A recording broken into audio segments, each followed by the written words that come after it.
Hey, power people. Welcome to Renewable Rides, powered by VECKTA. I'm Gareth Evans, the CEO and founder. And I'm Dan Roberts, head of sales.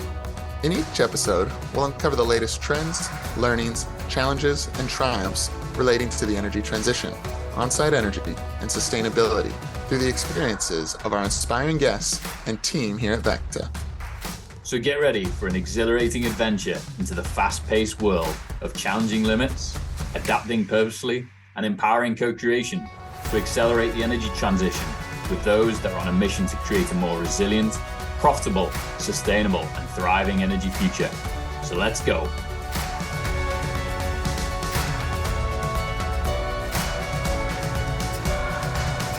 All right, welcome everyone back to another episode of Renewable Rides, and Dan and I are extremely excited to hang out with Brad Andrews today. Brad is about to start a new role as CEO of SLR Consulting, and they specialize in the sustainability sector. And we get to have this conversation before he digs in and becomes an untouchable, because he'll be flat out trying to build a new business. But excited to have you on board, Brad. Thanks, guys. It's a pleasure to be here. Nice to meet you, Dan, and Gareth. Obviously, you and I go back a number of years, so good to see you. It's great to see you too, and I'm sure we can get into a few stories as we go through the conversation, because I've known you for over 20 years now. We can believe that, and it's been amazing watching your renewable rides journey all over the world. And we'd love to know, first of all, what is it that you're passionate about, Brad, and what drives you on a daily basis? Yeah, I wonder that to myself sometimes. I've always in my life and my career looked to take on challenges, something that's interesting, and do it together with teams. So I always kind of looked at the jobs that nobody wanted to do, or they're just a bit harder, or they were just a startup or turnaround, something that was just a little bit more difficult. I'm attracted to those set of things. Obviously, there's a broader element of trying to, make an impact in the world. So, those things usually had something to do with building a business or projects or in an industrial sense. But at my heart of my heart, I'm a person who loves to build teams that does extraordinary things. That's what I do for a living. I build teams and I set them up and I support them as they go and do great things every day. I love this industry. I love what we bring resources and energy to the planet, and we're doing it in a more and more sustainable way. And that's something that's passionate about me. And therefore, I'm actually past the point of, the knowledge that we've gained. It's more of a duty and obligation now. Mm-hmm. We're the people who are the how and the who of really knowing what has to get done. And there's policy and society's the why and energy transition's the what, but the how and the who are the people like us. And I actually think it's past a passion. I think it's just a moral obligation that we need to be able to put that skill set, that experience, and that passion to bear every day, and make things happen. And so where do you think that stems from? You grew up in a small town, Alberta, Canada. Did that leadership and natural trait to build teams always exist, or is it something that you've grown into? It's really fascinating. My mom's a teacher, and she's a hoarder of things. And she found this letter I wrote to myself when I was 7. And I said I wanted to be an engineer and I wanted to do international business at 7 years old. And I didn't, I'm a geophysicist, so I'm a scientist more than an engineer. But I definitely got to do the international business. But I tell you, my grandfather, they knew from a young age that I wasn't going to stick around, and not that I wasn't happy where I grew up. They just, they recognized early that I had this intrepid spirit. But my grandfather told me once, and in fact, this is a proxy I use for the energy transition. He goes, son, never forget where you're from. You're going to need it where you're going to. And whether it's my own personal transition or transitions as I've traveled the world and done a bunch of different things, or the energy transition, we can't forget where we came from. The skills that we've gained, the knowledge we've gained in engineering and science and commercial, in the traditional forms of energy, we're going to need all that to where we're going to. And so I've always kind of kept that. I've always, you've known me, I'm a pretty grounded person, even though I move quite readily. But I've always had that in me. I don't know. Some of these things are just innate. Brad, I share that with you growing up in a small town and try to always think back to that. And I draw a lot of inspiration from that area for working in the energy transition. One of the things you hit on is a moral obligation to go on this journey and go about this. We need more people doing this. How do you see, when you talk about building teams, attracting people from outside the industry to come in and go on this journey with us? It's really important. One of the roles I had previously was in the digital space, and we had spun out software companies, and then VECKTA was one of those kind of inspirations that stepped out. And so I spent a lot of time in tech centers in Boston or Silicon Valley and Berlin and talking to young people. I spent a lot of time talking to graduates and people in universities. And without disparaging the tech industry or any other industry, I tell them, I said, the world doesn't need another app. The world needs clean energy. The world needs water. The world needs to figure out how we're going to protect the biodiversity. We need the smartest, most passionate people there. And if you want to go and make money, okay, you can go do that. But if you actually want to imprint yourself on the world, this is the industry to do it. And so if you can, there's people don't understand our industry very well. And there's, negative connotations around whether you come from oil and gas. I'm proud of what I've done in oil and gas. We gave world people the energy they needed to increase their standard of living for many, many years. Now we have to do it better. And so I just try to do the big picture of, this is this place where you can actually make a difference. You can see what you're doing every day.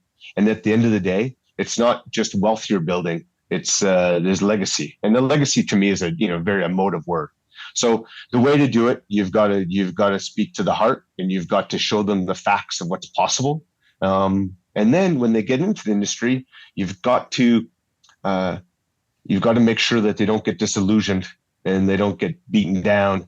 Especially I'm talking about some of the women in engineering and science. So, it's not easy, Dan. But it's just this, just the explanation and the excitement around, hey, you can come in and do something. You're going to see it every day. And the people who get it, they get that bug, then they're off to the races. And Brad used a great line just before we started recording about zigs and zags and straight lines. Would love you to share that with those that are thinking about getting into the industry. And I think sharing the highlights of your career and how you've got to where you are, because there's been lots of zigs and zags, and you didn't come from necessarily the energy transition in the purest form of it today, but you've ended up here. So we'd love to hear the highlights. So I like to say that the longest path is a straight line. Yeah. And the reason is because what's in front of you, what's behind you, and you're very linear in your thinking. And if you ever just want your boss's job, or you're just the person above you, then you've actually cut out 98% of the world optionality to you. And so if you're constantly looking left or right, and then the way I've always done it is twofold. Sometimes, and I'll talk about my career a bit, but there's sometimes that you let the world just push you to where you want to go. When I went to China, someone came and tapped me on the shoulder. I just, you and I were in Perth, Australia at the time, and my family was there. We were just settling down, and we had an opportunity to go to China. And it was just at the GFC. China was booming, a chance to go be chief operating officer in China, taking a young family into Beijing, like incredibly scary. But the world's energy was kind of going, hey, that's a pretty good spot to be. And I recognized, and I just let myself get pushed. And other times I pushed. I pushed into something because I wanted to do something different into digital. I'm like, hey, I went and asked to do that, because I wanted to put my energy into the world. So I think if I give any advice to anybody, is just be constantly sensing where the opportunities are that you get excited about, and where the energy of the world is pushing you. And sometimes let yourself get pushed, and sometimes you're going to have to make it. And I think that takes bravery. Like, I think you have to, I've never done a job unless I was, at least 30 or 40% scared, including this new one. I don't know. I don't know how I'm going to figure it out, but it's that, and this is the same thing with energy transition societies. We get confidence. Hey, how are we going to build things on the ground at a scale we've never done before? Well, it grows with confidence, experience, and then continually pushing and experimenting. So, that's the key is to having a good support around you. And I had tremendous mentors, tremendous people that I worked with, tremendous teams that it's not myself in this. And when you're collectively doing something bold as a pack, it's actually confidence building rather than kind of confidence damaging. Yeah. I think within that, I'd imagine you talked about your mentors and people that you've met along the journey. I think one of the big things that I've learned is just networking and being open to building relationships and genuinely curious about what others are doing, because without that knowledge, it's hard to see where a zig can happen or where you should push and go a different direction. Maybe you can talk a little bit about your just personal network building. Yeah, I'm really bad at it. Like, nothing makes me scared than going into a room with strangers and having to network. But you do it, and you put the energy in. I focus not on a large network, although over the years I've been fortunate enough to build one up. I really focus on, there's a thing about having partnerships. And a lot of times in business, I have a lot of JV partnerships, and I always focus on what I could do to make the partner better. And if they're focusing on how to make me better, then that's a great partnership. If I'm only focused about myself, then it's not. It's a tactical, it's a transactional. And I think some people get into this network game, which is, hey, how many followers on LinkedIn? And I'm going into a conference, I'm going to get 55 cards. I try to have 2 really good conversations in an hour, where I actually can do something for somebody else. It could be, hey, some advice on a personal trip. It could be a business introduction. It could be, actually doing business. But I look at quality versus quantity. And then I really try to foster that relationship. I'm not a huge personal relationship thing. I kind of keep my private life to my private life, but professionally we become very close because I'm constantly looking how I can help that person. And hopefully if they're going to stay a network of mine, they're doing the same to me. So it's critically important. For people out there, nobody takes this easy. If you like to cold call or you like to just walk up to people like Gareth does, I question his mental sanity, because everybody else, it's hard, it's scary, it's all those things. But just find someone that you could there's something together you can do with a common driver, and then help to achieve that. And there's nothing that builds relationships more quicker and faster and deeper than mutual success. Amen. You've had front row seats of energy from lots of different angles, Brad, all over the world. You've been in London the last few years and kind of seeing the whole concern around energy security and supply, because of the conflict. What's your perspective on the energy transition today, and what have you learned through the last few years in Europe? It's been a fascinating ride. And, this was never going to be a linear fast track. This was going to be bumps along the road. And I think the penny's dropping for everyone of what we've been trying to tell them for the last 4 years. This is hard. This is extremely hard. We're doing something that's unfathomable in human existence. We're trying to change the entire balance of how we use energy. And therefore, because energy and money and geopolitics is so intertwined, and we're trying to unpack all those things as well. And so I think what happened with Europe, I saw it with all the hype came in, and it was great. And some stuff coming out of COP26, subsidies were coming in, governments were making further and further commitments, and all this money came into this imaginary pool of going, hey, we're going to put this to work. But the fact is, the energy transition does not happen in a boardroom, does not happen in a bank account, it doesn't happen with funding. It happens on the ground. And once money started to trickle down to the projects, it got blocked. And that's when we have to unlock it. So if I use the pendulum swing, I think the momentum's coming back off it a bit. And I actually don't think it's a bad thing. It means that with energy security, we have to balance that. Hey, in democratic societies, if we don't have the energy security people need, and people can't heat their homes and people can't feed their kids, I don't care how passionate we are about 1.5. Policies are going to be put in place to protect that. And so I think, some people are probably bearish over the last 6 months. You're watching some of the major companies step back from some of the commitments. Rishi Sunak, 10 days ago, stepped back from the commitment. I don't think that's a bad thing. I think it's absolutely what everybody has to go. Instead of getting frustrated, we have to double down again. And we have to go, okay, why? What's occurring here? How do we unlock these things? It's going to be hard, and everybody has to line up to get this done. The other thing I think we need to do in the energy transition is we have to stop fighting each other on what is the best option for the energy transition. It's green hydrogen and blue hydrogen and pink hydrogen. It's carbon capture. It's renewables. It's nuclear. It's batteries. All those things have to occur simultaneously at the greatest extent possible if we want to get this done. So instead of us getting into these debates around, well, we shouldn't be subsidizing carbon capture because it just promotes the ongoing. I'm like, is a quantum of energy coming at less carbon than the time before? Great, let's go. And we'll figure it out as we go.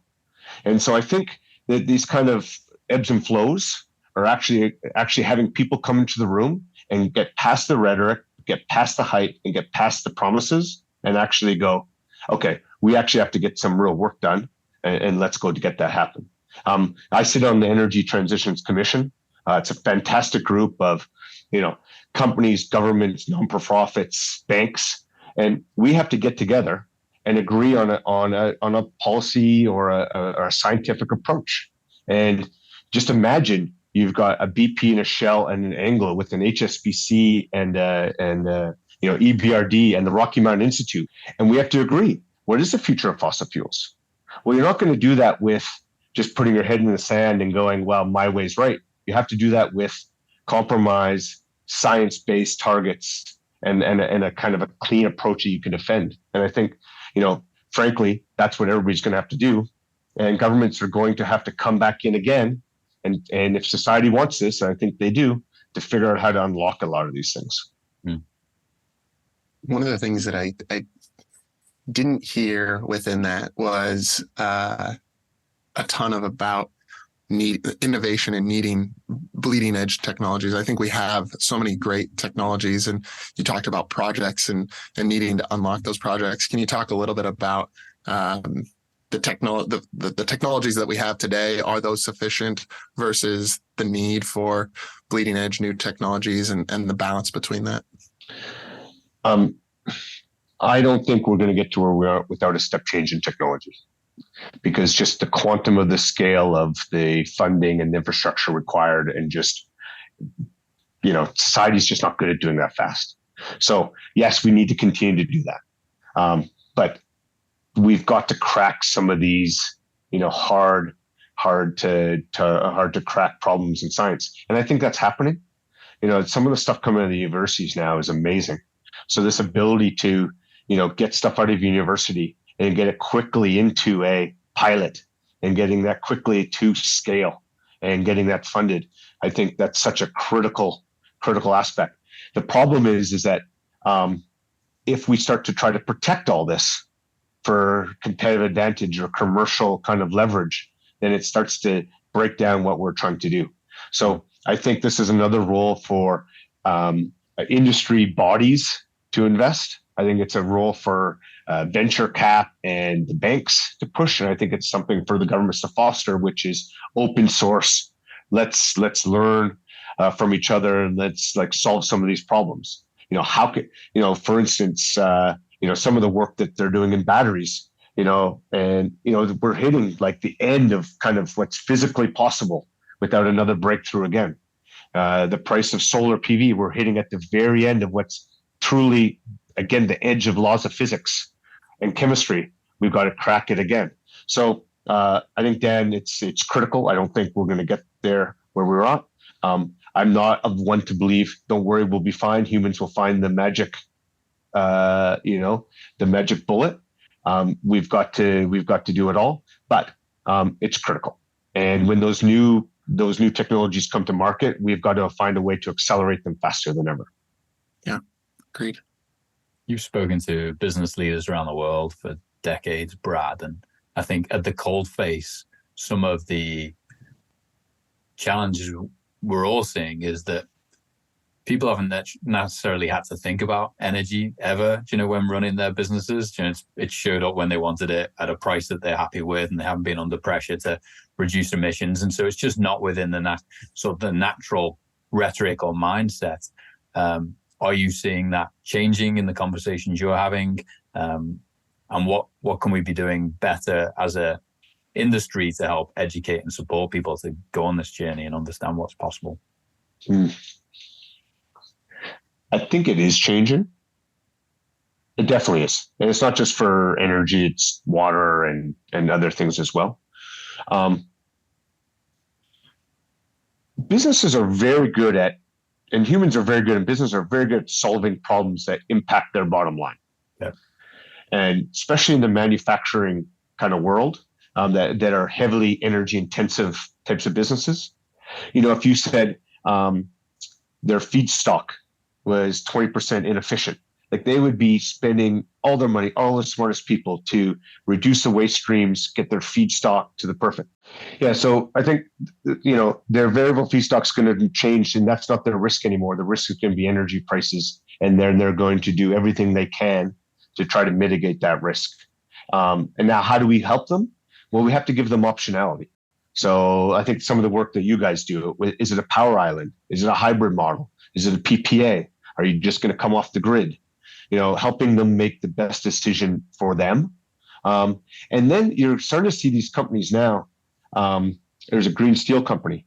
They are going to make hydrogen from green electricity, and they're going to push that hydrogen either into green steel, or they're going to use electricity to do the electric arc furnaces. Well, in fact, they're going to generate so much green power that the power cell itself and the arbitrage around that could be just as lucrative as making products. So once these smart companies realize, okay, how clever they can be with some of their, hey, am I selling electricity today? Am I making hydrogen? Am I pushing to steel? And then having the operational nous to do that, they're going to need help. They're going to need smart advisors. They're going to need brilliant engineers, and they're going to need operation control like never before. But if they see the opportunity, businesses are very good at grabbing. So I think to answer your question, yes, they're seeing it. I don't know if they know how powerful it could be if they can get ahead of their competitors in this respect. And they're still figuring out how they're going to do it. Mm. Yeah. What's exciting you most about the energy transition from the seat you're sat in today? To me, I don't mind ambiguity, and I like uncertainty, and I like to be able to be agile. So to me, it's probably a feature, not a bug, but just how fast things are moving. Mm. And we talked about Europe. Europe was, all the capital in the world was going into Europe 24 months ago. All that capital was shifted to North America on the back of IRA and the back of what the Canadians had done. Yep. And now you're going to see the Europeans. So just the excitement of change of policy, subsidies, and technology, to me, trying to crack that patterns and how they're changing, to me, that's pretty exciting. We're giving it a hard time because we're not getting the goals we need to. But if you look at any measure, we're putting in more renewables every year than we did the year before. We're putting in more hydrogen. We're putting in more carbon capture. We're figuring out new ways of doing it. We're making massive gains. Okay, it's not as fast as we want, but this is never going to be linear. This was always going to be hyperbolic. And so just seeing these things getting designed and built and through, FID, that's really exciting. So the flip of that, what are some of the biggest challenges you see ahead in the, I guess, near term, 12, 24 months, and then the longer term horizon?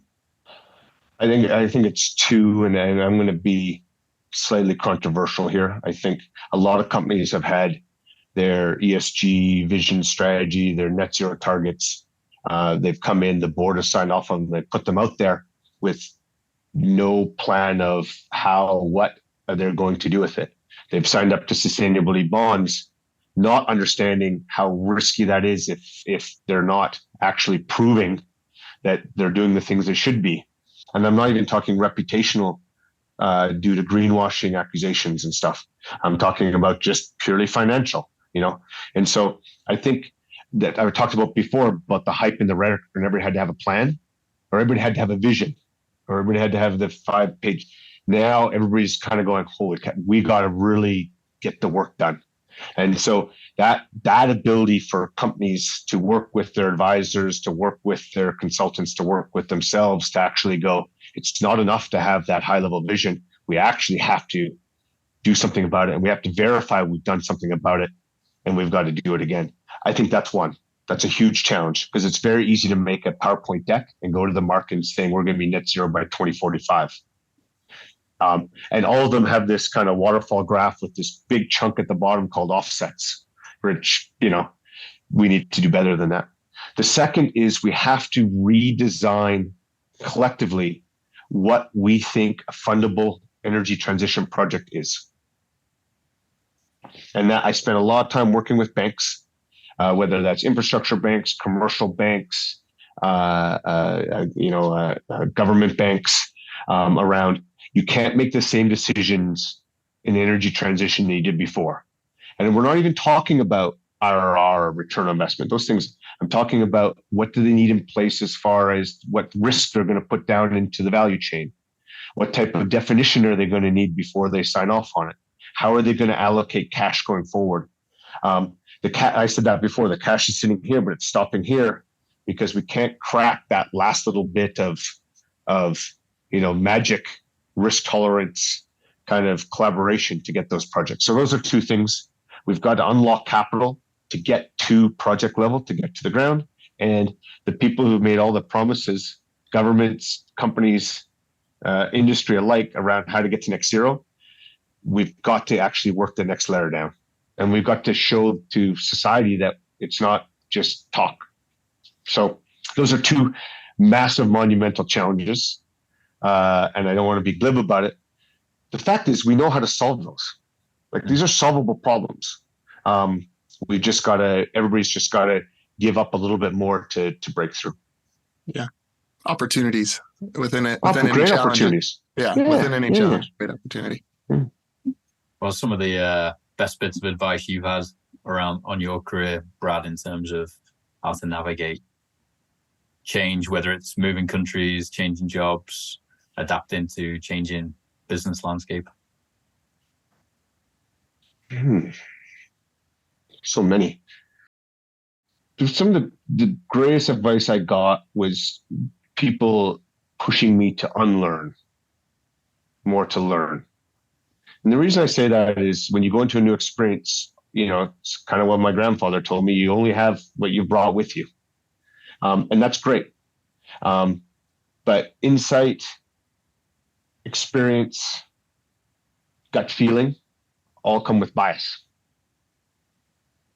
And there's actually things you have to unlearn and unbelieve to allow you to get yourself into a position where you can learn something new.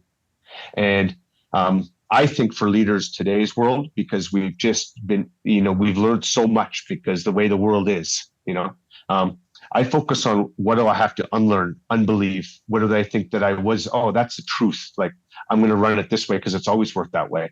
Actually, what got you here won't get you there.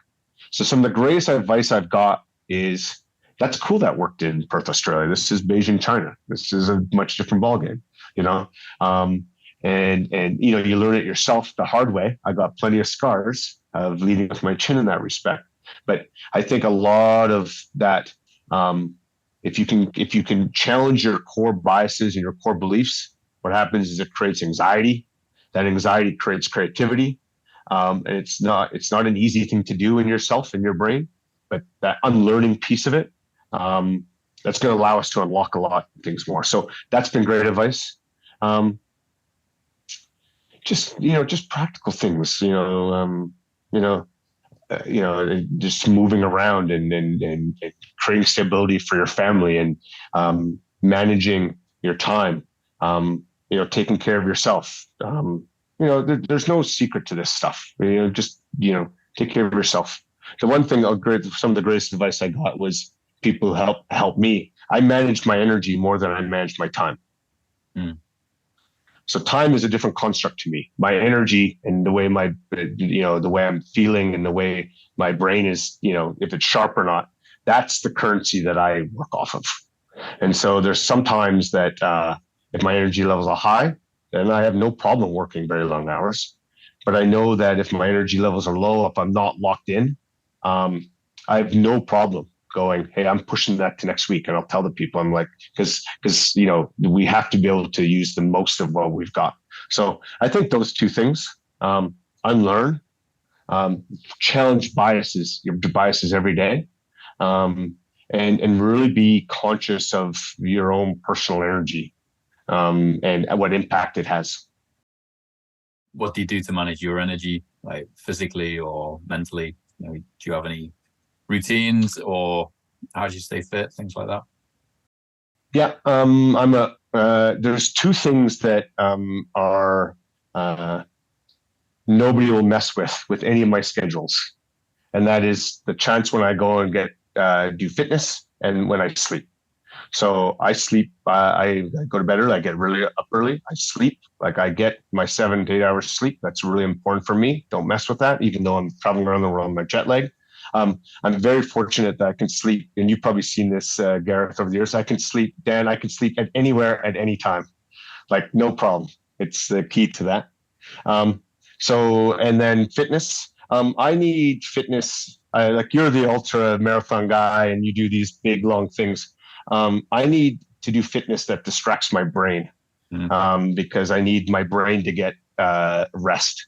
So usually it's very high intensity things that I have to focus on breathing, like yoga, or I have to focus on counting, like CrossFit. And that's it. That's what I do, because that gives my brain a rest, and I try to maximize my time. And then I'm just conscious of the other things that make me sharp. It's sleep, it's exercise, it's meditation, it's diet. Am I great at all those things? No, but I'm just cognizant of it and try to do your best. I think that last bit is something I've really tried to channel, is do your best. Like, you're not going to be perfect. Yeah. Even 10 minutes of exercise is better than 0 minutes of exercise. I don't have this would be really weird. I don't have goals. I have no goals. And someone said, what was your 5-year plan? I'm like, if I ever had one 5-year plan, I'd be half of where I am today. Yeah. I just want to as you said, just do good today. And maybe I can do a bit better. Like I like incremental improvements. Like I'm like that. But I have no real objectives. I have no goals. I'm just going forward, and with energy and a smile, and let's go. Let's see what today brings. Well, it's clearly working. Everybody's got their own way, right? So yeah. What any favorite quotes that resonate with you and drive you? I forget who said this. I think it's Socrates, maybe one of them. They said, focus on, when it comes to change, focus on the future of what you want to change, not what is being changed. I forget the quote, but I use that one quite a bit. Put your energy into the future state you want something to be, not the energy into defending what the past was. I think that's one that I always think about. Nothing really comes to mind. I'm sure everybody's got their own. And have you got any favorite stories that stand out as we kind of close out? Something that has kind of been springing to mind as you've been going through this, something that people can really connect with or laugh about? I tend to, the things that really stick with me are the times when the team and I have gone through something like very, very intense, and come together. The successes are nice and failures you remember, but those kind of journeys, and the one that just really, and it kind of speaks back to what we were talking about. We had the last business I was looking after had 400 or 500 people in Russia. We had people in the Ukraine when that all went down, and just managing the humans on both sides of the border, plus the business, plus the risks as it was happening in real time, and watching my team do things that under immense stress and pressure to try to get people, families out of the Ukraine across borders. Things that we could do to help our colleagues in Russia as they were going through that, protecting the business, managing expectations and reputation, and watching that team, that emergency response team that we, every day for 3 months we're meeting, just do phenomenal things, but yet kept this tremendous humanistic spirit about them. That's what I remember. Like those, just watching teams do extraordinary things under immense pressure and still having a laugh about it. I remember one of the sessions, everybody was just like, it was the most tense. It was about 3 weeks into it, and we were just like, I got on the Teams call and I could just feel it. And so I just told a silly joke, and then somebody else told a silly joke. And I'm like, okay, let's, at the end of the day, we're still here trying to get stuff done, and just knock the edge off a bit.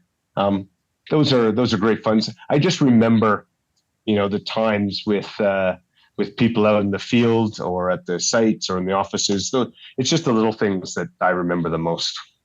But that one probably stands out for me. Yeah, that's amazing. Yeah, so good. If you could be any energy transition technology, what would you be and why? Okay. Well, I get dizzy, so I don't want anything that spins. So I'm taking out wind. And I'm not really a sit around and, static person. So we're taking solar out. Like I'm trying to figure out which matches my personality. Yeah. Not super hot-headed. So we'll take nuclear out. What's left? Hydro, like just steady. I'm a person who I love a constant, steady, low pressure. Like I don't change things with massive hits. Everything I do is it's just this constant, kind of when Dan and I were talking earlier about these incremental improvements every day. It's just this constant pressure, progression, and looking. And I think water is pretty good. It just wears it down. It's there every day. It finds its new path. And if you push it behind a dam, so maybe hydroelectric power. Love that. Yeah. I grew up, my father worked on hydroelectric dams, so maybe that makes a lot of sense. So let's go with hydropower. Nice. Love it. And a final question, if you could listen to anyone on this podcast, who would it be and what would you ask them? Oh, yeah, that'd be good. Like a Alok Sharma or somebody. Like I want to know what happens behind the scenes of the COP meetings. Mm. And like, how do you get like the word more or less, like just the words, like the very final wordsmithing of like what gets talked about before they can go out and say, hey, this is what we've agreed at the Paris Accord or Glasgow or the people are going into COP28. I just find intriguing the people behind the scenes. They're the true politics of it all.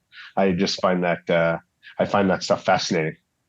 So go for that. So good. All right. Task all right. Accepted. It's been a pleasure, Brad. Thank you for taking the time in the middle of your decompression between roles, and I'm excited to see where you take this new one. Thanks, Gareth. Thanks, Dan. Pleasure. Keep going, guys. Good work. Thank you, Brad. Cheers. We receive a lot of questions from business leaders around the world wanting to learn more about the energy transition, what is possible, and where to start. So to help you stay informed and up to date on best practices, opportunities, risks, and success stories, we created an industry newsfeed at VECKTA.com/news with all our podcasts, blogs, and newsletter. Check it out and connect with Dan, myself, and the VECKTA team to learn more. Cheers and have a good one.